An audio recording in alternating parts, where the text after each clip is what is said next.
This video complements my videos Time, parts 1 and 2, so I implore you to see them also so you can fully understand this subject. To that I'd add that time would be an inseparable concept of past, present, and future, as a triangle is either present with all three of its sides or not there at all. The future, present, and past are subsets of time, no more, no less. While having one view of time for much of my life, I stumbled upon some thoughts of metaphysician J.M.E. McTaggart. Despite disagreeing with his other views, his philosophical work, The Unreality of Time, published 1908, caused me to have an epiphany on this issue. The case for time's supposed unreality is known as a standalone argument, as it doesn't depend on any other principle. For example, while McTaggart was an atheist, Christian philosopher Immanuel Kant denied time's existence just as strongly. Two more diverse time deniers are/were Louis O. Mink Jr., 1921 to 1983, and Dr. Julian Barbour. Some additional arguments besides those found in parts 1 and 2 are these. There's zero evidence of time without change. So-called time is the succession of coexisting things, like adding boxcars to railroad trains, no more or less. The supposed passage of time is just change from one configuration to another, and it's utterly beyond our power to ever measure changes of things by time. Quite the reverse. Time is a mere abstraction at which we arrive by means of things changing. And instead of calling the entropy principle of everything ultimately moving from order to disorder the misleading term arrow of time, another term should be used to better symbolize the second law of thermodynamics. Though this second law can never be reversed or eliminated, the third law of thermodynamics would suspend the second law's activity if all objects were frozen to absolute zero. That's 0 degrees Kelvin, no molecular motion. In that case, all time would vanish. Why? That would expose it as having never existed in the first place. Yet belief in time as an entity is the dominant position throughout the non-religious and religious spectrum, and denials of its existence the small minority position throughout the same gamut.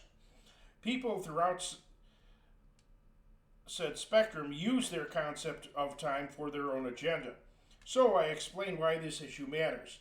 I do focus on belief in time among theists since I see it as counterproductive to faith. Note the following. Although claiming that God has perfect ability to augur, forecast, herald, prognosticate, or vaticinate is seen as synonymous with knowing or predicting, language is sometimes limited. Since I can't find a word with my precisely desired shade of meaning, remember that I noted the exception to this ability when it concerns free will, while it's absolute in the realm of purely materialistic cause and effect. For example, though correctly prophesied 700 years before Christ that Jesus would be born in Bethlehem, neither the street nor house number could be predicted. And if God knew all future events, he could never be disappointed with anyone. That's because the definition of disappointed is being sad or displeased because someone or something failed to fulfill your hopes or expectations. And God would have known exactly what to expect, no less or more, always. So no event should shortly thereafter trigger his anger either. Of course, his testing anybody would be nonsensical since he'd already know the outcome.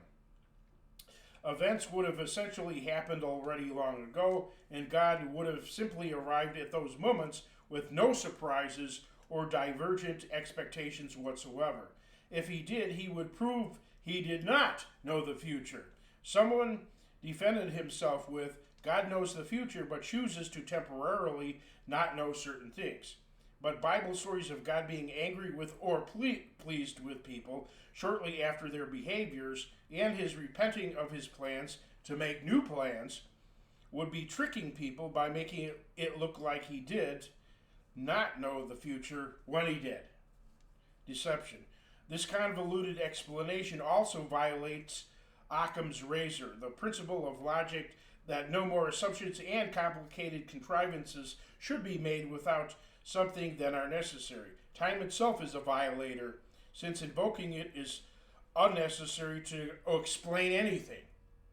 including aging, which is explained by gravity and chemical changes acting upon us. Many Christians claim that by taking communion, they literally enter into Christ's sacrifice 2,000 years ago, or simultaneously celebrate it with people who celebrated it centuries before, as they enter a time warp. Not even a time machine required, just incantations. Rather, those ideas are traditions not found in Christian scripture and came much later. And according to the cognitive theoretic model of the universe, CTMU, God is always interconnected within the universe, never outside it. As for the non-religious, they can't use the excuse we're living in different times to justify postmodernism or unethical aspects of modernism, or ever escape the one-way arrow of the second law of thermodynamics, a chief argument supporting creationism and negating macroevolution. That's because without time's existence, it could never reverse. Nor could one properly use the idea of an abiogenetic Big Bang, seemingly made feasible by not having to abide by natural law, as nature is said to be governed by time, which the Big Bang allegedly created.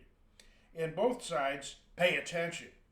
We therefore can't use the excuse whatever will be, or whatever's going to happen will happen, as if time is a hurricane pushing us along to justify inaction.